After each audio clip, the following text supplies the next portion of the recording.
ഇപ്പോൾ നമ്മോടൊപ്പമുള്ളത് ഫാദർ ജിസ് കിഴക്കേൽ അച്ഛനാണ്. അച്ഛൻ ഇന്ത്യൻ ആർമിയിൽ ഏകദേശം 14 ലക്ഷത്തോളം വരുന്ന ഇന്ത്യൻ ആർമിക്ക് മതബോധന ക്ലാസ് നടത്തുന്ന ഒരു വൈദികൻ കൂടിയാണ്. ഒരുപക്ഷെ ഭാരത കത്തോലിക്ക സഭയിൽ നിന്ന് ഏക ഒരു മതബോധന അധ്യാപകൻ കൂടിയാണ് ഇന്ത്യൻ സേനയുടെ. അച്ഛൻ്റെ ഒരു അനുഭവം ഇപ്പോൾ നമ്മളുമായിട്ട് പങ്കുവയ്ക്കുന്നു. അച്ഛാ, ഇന്ത്യൻ സേനയിലെ ഏക ഒരു വൈദികൻ കൂടിയായിരിക്കും അല്ലേ?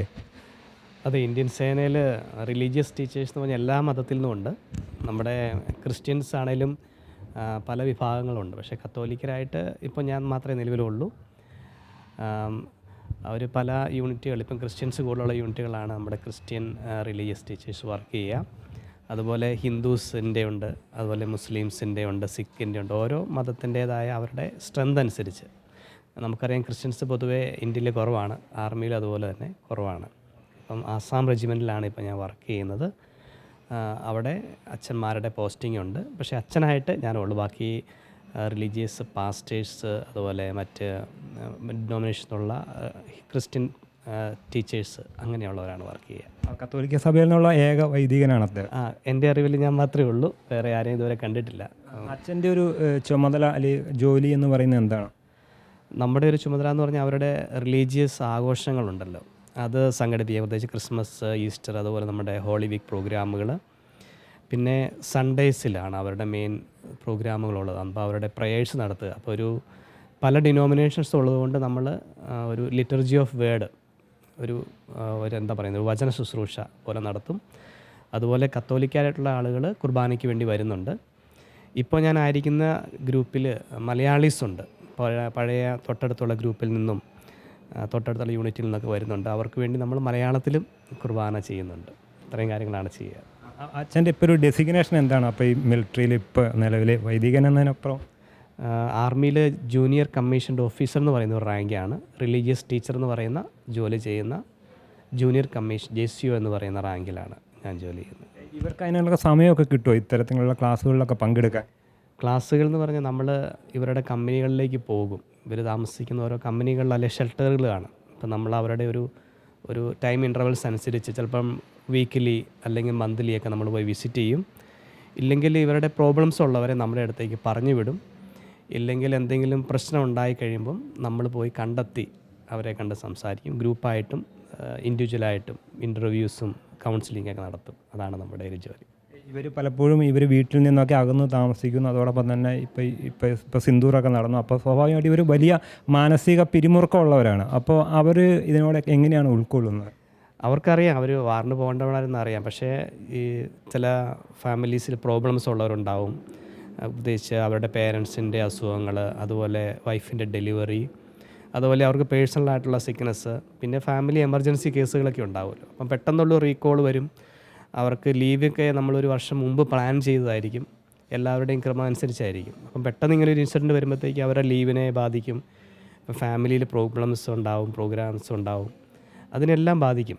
എന്നാലും നമ്മൾ ആ ഒരു സാഹചര്യത്തിൽ നമ്മളെ അവർ മോട്ടിവേറ്റ് ചെയ്ത് അവരുടെ മിനിസ്ട്രി ഇതാണെന്നുള്ള ഇതും, പിന്നെ നമുക്ക് ഇങ്ങനെയുള്ള വാർ സിറ്റുവേഷനിൽ കുറച്ചുകൂടി എന്താ പറയുന്നത്, ഒരു മെൻ്റൽ സ്ട്രെങ്തിന് വേണ്ടിയൊക്കെ നമ്മൾ അവരെ ഒന്ന് ശക്തിപ്പെടുത്തും. അതാണ് നമ്മൾ ചെയ്യുക. ഈ ഓപ്പറേഷൻ സിന്ദൂറുമായി ബന്ധപ്പെട്ട് അവർക്ക് എന്തെങ്കിലും കൗൺസിലിങ്ങോ ക്ലാസ്സോ ഒക്കെ കൊടുക്കേണ്ടി വന്നിട്ടുണ്ടോ? നമ്മൾക്ക് ഇതിനെ സംബന്ധിച്ചൊരു ഇൻഫർമേഷൻ കിട്ടിയിരുന്നു. ഇങ്ങനെ ഒരു അറ്റാക്ക് ഉണ്ടായി കഴിഞ്ഞപ്പോഴേക്കും മിലിറ്ററി അലേർട്ടിലാണ് എന്നുള്ളത് നമുക്കൊരു ഇത് കിട്ടിയിരുന്നു. അപ്പം ഞാൻ തുടർന്ന് വരുന്ന സൺഡേസിലെ പ്രോഗ്രാമുകളിലും നമ്മുടെ സെർമണിലൊക്കെ മിലിറ്ററിയുടെ ഒരു റെസ്പോൺസിബിലിറ്റിയെക്കുറിച്ചും നമ്മളിപ്പോഴും അവെയർ ആയിരിക്കണം എന്നുള്ളതിനെക്കുറിച്ചും നമ്മൾ മൂവ് ചെയ്യാനായിട്ടൊക്കെ റെഡി ആയിരിക്കണം എന്നുള്ള പറഞ്ഞ് നമ്മൾ അവരെ ഒന്ന് മോട്ടിവേറ്റ് ചെയ്യും. അവരുടെ ഫാമിലീസിനെ അലേർട്ടാക്കി വെക്കണം എന്നുള്ളതൊക്കെ നമ്മൾ അവരെ ഒന്ന് അറിയിക്കും. അത്രയാണ് നമ്മൾ ചെയ്യുക.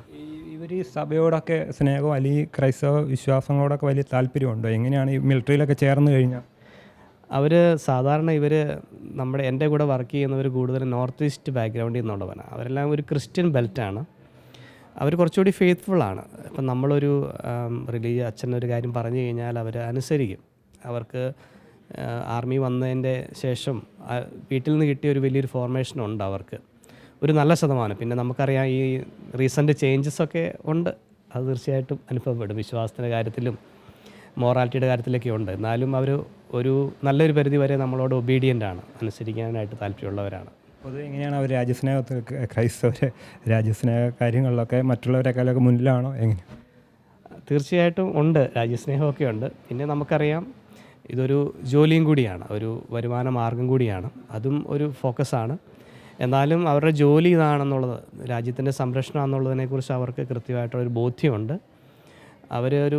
അതിനുവേണ്ടി എപ്പോഴും റെഡിയാണ്. അതിനുവേണ്ടി നമ്മുടെ ഒരു ഫോർമേഷൻ അങ്ങനെയാണ് അവരുടേത്. അച്ഛനിപ്പോൾ ഈ മിലിറ്ററിയിൽ ജോലി എന്ന് പറഞ്ഞാൽ ഷോർട്ട് ടൈം ഉണ്ടാവുള്ളൂ, അപ്പോൾ സ്വാഭാവികം ഇതൊക്കെ ശേഷം എന്തായിരിക്കും അച്ഛൻ? നമുക്ക് ഓരോ ദിവസവും നമുക്കൊരു ഷെഡ്യൂളുണ്ട്.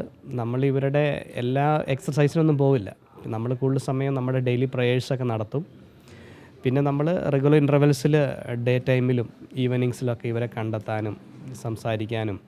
ഇപ്പം ഫീൽഡിലാണെങ്കിൽ നമുക്ക് ഒരുപാട് യാത്ര ചെയ്യേണ്ടതായിട്ട് വരും, കാരണം പല സ്ഥലങ്ങളിലായിരിക്കും പട്ടാളക്കാർ ഉണ്ടായിരിക്കുക. അപ്പോൾ അവിടെ പോകണം. അപ്പോൾ ഈ യാത്രയ്ക്ക് വേണ്ടി തന്നെ സമയങ്ങളുണ്ട്, അവരുടെ ഒപ്പം താമസിക്കണം. അങ്ങനെ റിസ്കേറിയ യാത്രകളൊക്കെ ഉണ്ട്. ഇതാണ് നമ്മുടെ ഒരു പ്രധാന ഉത്തരവാദിത്വം. അച്ഛൻ എങ്ങനെയാണ് ഇത് എൻജോയ് ചെയ്യുന്നുണ്ടോ? എൻജോയ് ചെയ്യാന്ന് പറഞ്ഞാൽ നമുക്ക് ഇങ്ങനെയുള്ള വാർലൈക്ക് സിറ്റുവേഷൻസ് വരുമ്പോഴത്തേക്കും ആസ് എ ഹ്യൂമൻ നമുക്കെല്ലാവർക്കും വറീസ് ഉണ്ട്. പ്രത്യേകിച്ച് നമ്മുടെ ഒരു യൂണിറ്റിന് ആർക്കെങ്കിലും ഒരു കാഷ്വാലിറ്റി വന്നു കഴിഞ്ഞാൽ, എന്തെങ്കിലും ഒരു ഇവൻ്റ് സംഭവിച്ചു കഴിഞ്ഞാൽ അത് യൂണിറ്റിൻ്റെ ഒരു മോറലിനെ ശരിക്കും ബാധിക്കും. അപ്പം ആ ഒരു സിറ്റുവേഷൻ വരുമ്പോഴത്തേക്കും നമുക്കും അതിൻ്റേതായ ആശങ്കകളുണ്ട്.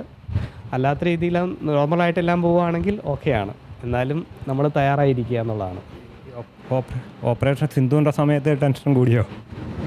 ടെൻഷൻസ് നമുക്കൊരു മൂവ് ചെയ്യേണ്ട ഏരിയാസിനെ കുറിച്ചൊരു ഇൻഫർമേഷൻ കിട്ടിയില്ല. പക്ഷേ ഞങ്ങളുടെ സൈനികരെല്ലാവരും തയ്യാറായിരുന്നു ഏത് സമയവും മൂവ് ചെയ്യാനായിട്ട്. അവർ മാനസികമായി തയ്യാറായിരുന്നോ?